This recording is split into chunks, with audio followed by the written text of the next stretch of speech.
संबंध लक्ष्मी नारायण का है। और 64 जो देवियाँ हैं, और उसमें आपकी कुल देवी भी आती है। श्रीमद् भागवत पुराण होता है तो उसमें भगवान नारायण विराजमान होते हैं। उसमें सर्वोत्तर भद्रमंडल देवता 33 कोटि देवता उसमें निवास करते हैं। आगे वो हरा कलर वाला सूर्य है, उसके बीच में सफ़ेद वाला शुक्र है, इधर चंद्रमा है, उसके नीचे मंगल है, बीच में सूर्य भगवान है, उधर फिर राहु है, बीच में शनि है, इधर केतु है। उनके साथ आदि देवता, प्रत्यादि देवता, 10 दिग्पाल, पंचलोकपाल, क्षेत्रपाल, वास्तु, ये सब उसके अंदर है। और वो संहार करते हैं आगे भगवान शंकर, भगवान नाथ। तो हमारे जो ये उंगलियां हैं ये ब्रह्मा का प्रतीक है। इससे हम यजमान को तिलक करते हैं तो क्यों करते हैं कि आपकी जय वृद्धि हो, क्योंकि ब्रह्मा क्या है, सृष्टि का रचिता है, ये पालनहार है भगवान नारायण। इससे हम स्वयं को टीका करते हैं कि भगवान हमारा पालन करना, और ये संहार करता है भगवान शंकर है।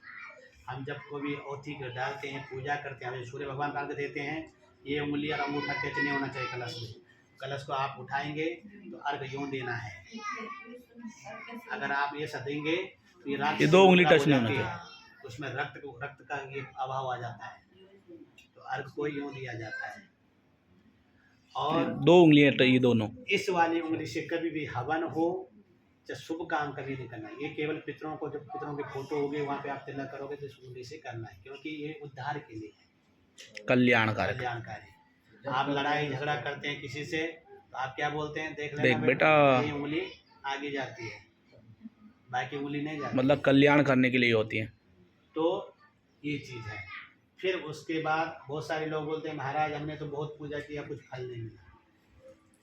पूजा श्रद्धा से होनी चाहिए, भक्ति से, भाव से, भाव होगा, प्रेम होगा, तभी आपको फल मिलेगा। पंडित जी लोग आ गए हैं, उन्होंने अपना मंत्रोच्चारण किया और आपके मन में श्रद्धा नहीं, अरे पंडित जी आइए पैसा देना है उनको, तो पंडित जो है नौकर नहीं होते, गुरु होते हैं। तो पंडितों का आपने सुना होगा, मंत्र देवाधीन जगत सर्वं मंत्राधीन च देवता ते मंत्र ब्राह्मण धीनम तस्माद ब्राह्मण देवता। ब्राह्मण जो है ये जो देवता है, जो आपकी भक्ति है, यहाँ पे आपने मंदिर बनाया है, तो ये किसके आधीन, संसार किसके आधीन है, देवताओं के। सुबह आप उठते हैं तो भगवान को प्रणाम करते हैं, हे भगवान मेरी रक्षा करना, मुझे सदमार्ग में लेके जाना। कोई इंसान ये नहीं चाहता है कि मुझे जो है अपमार्ग में ले जाओ या मेरा अपमान हो। हर कोई ये सोचता है मैं मान सम्मान मिले। तो भगवान क्या है, संसार क्या है, देवताओं के आधीन। अब देवता किसके आधीन है, इन मंत्रों के आधीन। अब मंत्र किसके आधीन है, ब्राह्मण।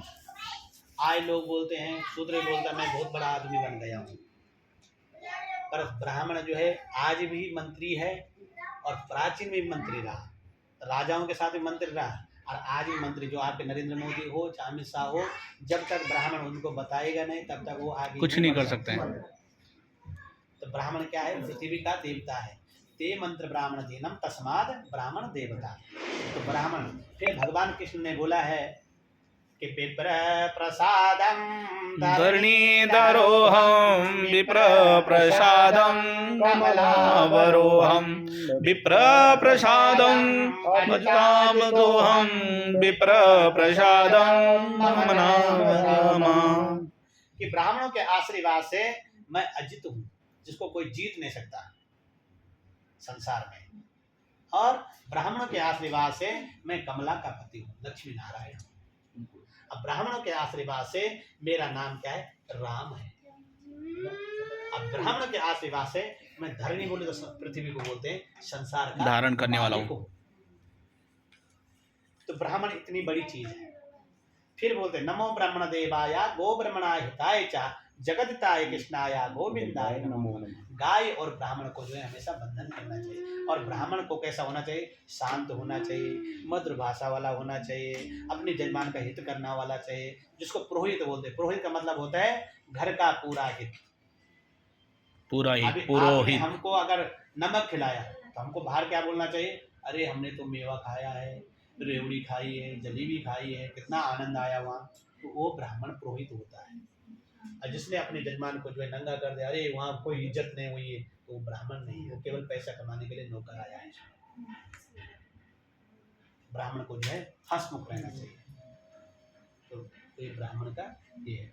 फिर उसके बाद जो है आपने बाकी भगवान ना आपने देखा ना मैंने देखा, केवल हमारे ऋषि मुनि जो हमारे प्राचीन हमारे पूर्वजों ने हमें बताया कि बेटा ये भगवान है, पर देखा दर्शन नहीं किए। पर साक्षात दर्शन किस किस की किए आपने? जल का, अग्नि का, दीपक का। ये दीपक हम क्यों लगाते हैं? ये हमारे कर्म साक्षी गवाधार, जिसको आप इंग्लिश में विटनेस बोलते हैं। ये कर्म कर रहे हैं कि नहीं कर रहे हैं। भगवान सूर्य तप रहा है, देख रहे हैं सूर्य नारायण, तुम कहाँ पे गलती कर रहे हो, क्या कर रहे हो, क्या नहीं कर रहे हो। ये हमारे साक्षी हैं। माता पिता। तो फिर उसके बाद जो है आपने इतना देवताओं की पूजा की, तो कल गुरु जी ने पुण्य वाचन करवाया। अगर हमारे पास किसी भगवान की फोटो नहीं है तो सनातन धर्म ऐसा धर्म है पत्थर को पूजने वाला धर्म। तो माने तो देवता, न माने तो पत्थर। कहीं भी जाओ आप विश्व में, ये तो हमारे जितने भी मंदिर होंगे वहाँ सब पत्थर की मूर्ति होंगे, चाहे राम की हो, चाहे कृष्ण की हो, चाहे शंकर की हो, किसी की। तो उस कलश के अंदर, कलश से मुख्य विष्णु, कलश के मुख में क्या है? विष्णु भगवान है, कंठ में रुद्र भगवान है, मूल भाग में ब्रह्मा है, 4 वेद 18 पुराण उसके अंदर है। अभी गुरु जी ने बोला ना, पूर्वेदिक वेदाय नमः, दक्षिणी यजुर्वेदाय नमः, पश्चिमे सामवेदाय नमः, उत्तरे अथर्ववेदाय नमः। अब जो है 4 वेद उसके अंदर है। फिर गंगोत्री से निकला हुआ गंगा है, और यहाँ महाराज की पुण्य धरती से जो गोदावरी का जल है, चंद्रभागा का जल है, वो सब उसके अंदर है। तो वो बन गया वरुण भगवान। तो जल की पूजा हम क्यों करते हैं? जल है तो जीवन है, जल ही जीवन है। तो जल है तो कल है। आप देखो कितने अच्छे अच्छे जो फूल लाए हैं, कितने अच्छे अच्छे यहाँ वातावरण है, पूना में ठंडी लग रही, शाम के समय सुबह में आनंद आ रहा है। तो वो उस जल की प्रभाव से क्योंकि हरियाली है। तो उस कलश के अंदर वो बन गया वरुण भगवान। वो कलश नहीं रह गया, क्या हो गया? वरुण भगवान। तो उस वरुण भगवान को आपने प्रणाम किया, 3 बार मस्तक पे लगाया। मस्तके आयुष मस्तो, कि भगवान मेरे दीर्घ आयु को, चक्षो में तेजो अस्तो, इन आंखों से अच्छी अच्छी चीज दिखने को मिले। ये नहीं कि उनके घर पे खाने के लिए नहीं, उनका कोई अत्याचार करा, ऐसा न मिले। ऐसा मिले कि वो धर्म की ओर भाग रहे हैं और अच्छा तरक्की कर रहे हैं, ऐसा विकास कर रहे हैं, ऐसा हमें दिखने को मिले। और कानों में स्रोत मस्त, इन कानों से वेद की ध्वनि सुनने को मिले। अभी वो जो है बाल ब्रह्मचारी है, अभी 22-23 साल की उम्र है उनकी।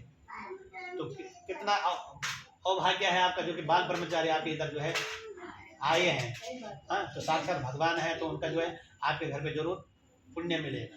तो उनके मुंह से आपके वेदों की जो ध्वनि सुन रहे हैं। वैसे लाखों ब्राह्मण पढ़े हैं, पर गिन चुन के क्यों लाया मैंने कि भाई आपका उद्धार हो। तो फिर उसके बाद आपने क्या किया कि मुख में मधुरस, वाणी हमेशा जैसे पिए पानी वैसी होती वाणी। तो वाणी में मधुरता होनी चाहिए। अब पूरे देश में किसका राज है? मारवाड़ी और गुजराती का। क्यों है? कि मीठी बोली है, वाणी ऐसी बोली है। सारू छा तमें खबर न थे भैया भाई केम छे, सुरेश भाई मैं उधर लेके जा, अरे वांदो न थे। तो बाद में भले वो लंबा फरा पूरा काट देगा, पर मुंह से उसने मीठा जवान बोल दिया, से तो वो खुश हो गए कि भाई रमेश भाई ने मेरे ऊपर क्या है परोपकार कर दिया। तो मीठी वाणी होनी चाहिए। और इन भावों में ताकत होनी चाहिए। किसके लिए?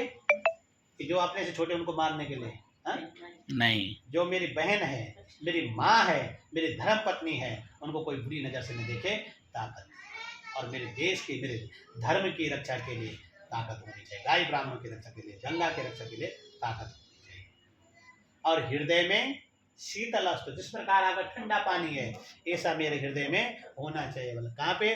जब आप सर्विस पे जाते हैं, अगर आपका बॉस बोल रहा है बेटा इतना लेट कैसा हो गया, तो वहाँ ये सब बोलो कि भाई ट्रैफिक लग गया सर, थोड़ा घर में कुछ पूजा थी इसलिए लेट हो गए। ये नहीं कि नहीं नहीं क्या हुआ, लेट हुआ तो क्या हुआ, बोलेगा बेटा जा तेरी जगह पे कहीं दूसरा रख देता हूँ। तो शीतल होना चाहिए। कोई ग्राहक आ गया, उसके सामने आप बिजनेस वाले हैं, कोई ग्राहक आ गए, नहीं नहीं 20 रुपये का नहीं, मुझे तो 10 रुपये में लेना है, 15 रुपये में लेना है।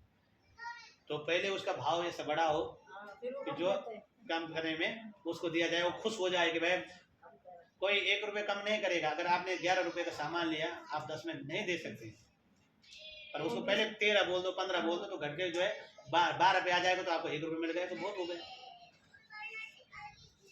तो शीतल अस्तु। तो ये हुआ।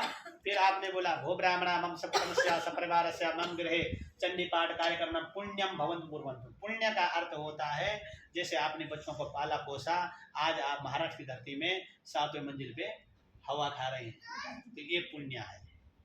फिर आपने बोला रिद्धि भवन्तु कुर्वन्तु। रिद्धि का अर्थ होता है कि आपस में सब जो है एक दूसरे से अच्छे रहें, जो भी बातें हैं आपस में शेयर करें।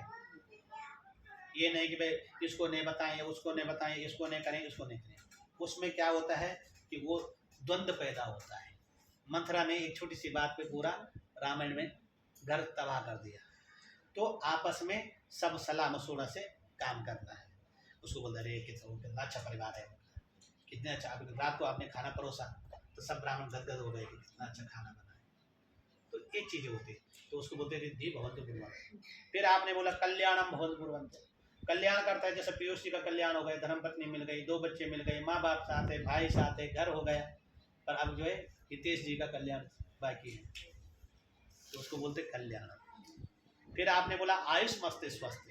अगर हम स्वस्थ हैं, निरोगी हैं, तो कहीं भी जा सकते हैं। आज अंकल जी स्वस्थ नहीं है तो उनका राजू भाई का जो है सहारा लेना पड़ रहा है। तो भगवान हमें स्वस्थ रखे। फिर आपने बोला श्री रस्तो इति भवन्तु कुर्वन्तु। श्री बोलते हैं लक्ष्मी को। तो सबसे बड़ी लक्ष्मी दुनिया किसको मान रहे हैं आजकल? पैसे को। पैसा लक्ष्मी नहीं है, वो चला चला है। आज आपके पास है, कल किसी के पास है। तो सबसे बड़ी लक्ष्मी होती है घर की लक्ष्मी। पीयूष जी आप भी सुनिए, अगर धर्मपत्नी की आप सेवा करोगे, उनका कहना मानोगे, आप हो चाहे आपके पिताजी हो, आज दैन्य तरफ क्यों बिठाए? क्योंकि घर की लक्ष्मी है। बाकी समय वामांगनी, अपमान कभी नहीं करना चाहिए। हाँ, तो वो लक्ष्मी अपना पाएगी। घर की लक्ष्मी अगर अच्छी है तो बूंद बूंद से घड़ा भरा आपको जो है स्वर्ग तक ले जा सकती है। और घर की लक्ष्मी अगर जो है ये है, आपने 10,000 रुपये कमाया, कुछ मैके में भेज दिया, कुछ ब्यूटी पार्लर में दे दिया, कुछ पड़ोस को दे, कह रहे उसने तो बड़ी साड़ी लाई, मैं वही खरीदूंगी, तो वो लक्ष्मी नहीं, वो काली के रूप में रहती है। लक्ष्मी वो है जो अपनी पति की हमेशा चिंता करे कि भाई ये इनको आगे कैसे बढ़ाना है, हमारा संसार में मान सम्मान कैसा बने, हमारे बच्चों का पालन पोषण कैसा हुई, इनकी अच्छी शिक्षा कैसे हुई, अच्छी दीक्षा कैसे हुई। सुनो, तो वो लक्ष्मी है। फिर उसके बाद है विद्या लक्ष्मी। अललस्या कुतो विद्या अवदिश्य कुतो धनम अवदिश्य कुतो सुखम। जिसने पढ़ाई के टाइम पे आलस कर दिया उसको धन विद्या नहीं। जब विद्या नहीं तो धन कहाँ से होगा, धन नहीं तो मित्र कहाँ से होंगे। अब आपके पास पैसा रहेगा तो दुनिया आपकी होगी, पैसा नहीं तो कोई नहीं बचेगा। और जब मित्र नहीं तो सुख कहाँ से आएगा। अगर आपके मित्र है, किसी ने वहाँ सहयोग कर दिया, किसी ने यहाँ सहयोग कर दिया, तो आपका कल्याण हो गया। फिर है अन्न लक्ष्मी। जैसा खाए अन्न वैसा होता मन। तो हमेशा बासी नहीं खाना चाहिए, बुद्धि भी बासी होती है। ताज़ा खाओ, कम खाओ पर ताज़ा खाओ, अजीर्ण मत खाओ। फिर उसके बाद है धन लक्ष्मी। अगर आपके पास पैसा है तो मैं बोलो हितेश जी तो मेरा सगा भाई है, मेरे गांव का है, मेरे परिवार का है। अगर आपका पैसा नहीं तो पीयूष जी बोलेंगे नहीं नहीं हितेश को मैं नहीं पहचानता, अरे मारवाड़ कितना बड़ा पड़ा है, वो मैं मेवाड़ का हूँ, मारवाड़ का है। हाँ, फिर उसके बाद ये कहानी नहीं सुनाए, ये भगवान से प्रार्थना करना कि हे भगवान हमारे जो अवगुण है उनको दूर करो और सद्गुण को हमारे ऊपर लाओ, हमारा कल्याण करो, हमारे घर में सुख समृद्धि धन धान्य वैभव लक्ष्मी हो। और जो भी हम निर्णय लें वो सब एकजुट के मिल के। परिवार को बोलते हैं ताकत। अलग अलग रहेगा तो क्या होता है, टूट जाता है, एक में एकता में बल होता है। तो भगवान से प्रार्थना करना कि भगवान हमें सद्मार्ग मिले। हम दोनों सगे भाई हैं, हाँ, तो हमारा कैसे को कुछ भी काम करेगा पहले मुझे पूछे भाई मैं ऐसा कर रहा हूँ क्या करना है, तो आगे बढ़ता है। और आप वो अपने इसमें चले, मैं अपने इसमें चलो, तो नहीं, तो एकता में बल होता है। अभी मेरे चाचा हैं, उनके पास जो है घर नहीं था, बहुत बुरी कंडीशन, मतलब उनके मेरे पिताजी के दादा और उनके दादा मतलब भाई थे। तो लॉकडाउन में ऐसा समय आ गया कि जो 30 लाख का फ्लैट था वो हमने 13 लाख में लिया। तो आधा पैसा उसने दिया, आधा मैंने दिया। उनके पास नहीं, उनको घर दे दिया, जाओ रहो सुखी से। आज वो खुश है, आशीर्वाद दे रहा है। और अगर हम ये बोल देंगे भाई आप तो दूर हो गए, उनके दादा और मेरे पिताजी दादा भाई भाई थे, कहाँ दिए उनको। आज ऐरोली में अच्छा सा फ्लैट है, उसकी कीमत कम से कम नहीं होगी तो 70-80 लाख रुपए। तो हमने 12-13 से। मात्र 11 लाख रुपए में लिया नगद कैश। तो ये चीज़ होती है, एकता में बल होता है। घर में मान सम्मान करो। और बहू का और झाड़ू का, जो झाड़ू है ना वो क्या है, तुम्हारी घर की लक्ष्मी है। उसका अपमान करोगे तो घर में लक्ष्मी नहीं टिकेगी। बहू जो है, बहू को बहू नहीं समझना चाहिए, बहू को बेटी समझना चाहिए। और बहू को सास ससुर को माँ बाप समझना चाहिए। ये नहीं कि वो माँ बाप ने केवल जन्म दिया है। माँ बाप कौन है? जिनकी प्रॉपर्टी तुम खाओगे, जो तुमको पालन पोषण कर रहे हैं, जो तुम्हें देख रहे हैं, और इज्जत है। बेटी अपने घर की इज्जत नहीं होती, बहू इज्जत होती। जिस प्रकार भगवान ब्रह्मा तो ने जो है घर आपको में जो है सुख समृद्धि तभी रचा आती है, लेकिन पालनहार तो विष्णु है। भगवान तो हम ब्रह्मा को भी आपको बोल बोलते रहा हैं, हूँ विष्णु को भी बोलते कि हैं। मैं पूजा में आ गया, उसी प्रकार। मेरे भाई पूजा में आ गए। घर पे कौन है? मेरी धर्मपत्नी, उनकी धर्मपत्नी। तो हमारे दोनों का नाम घर पे है, इधर नहीं। मेरी माँ को कैंसर हुआ है, डॉक्टर ने मना कर दिया कि अब नहीं जिएगी, टाटा में इलाज चला, लास्ट स्टेज में थे। आज मेरी माँ को जो है 10 साल हो गए, जी रहे, टनटनी है, चल रही, घूम रहे फिर रहे। अब जो है भगवान को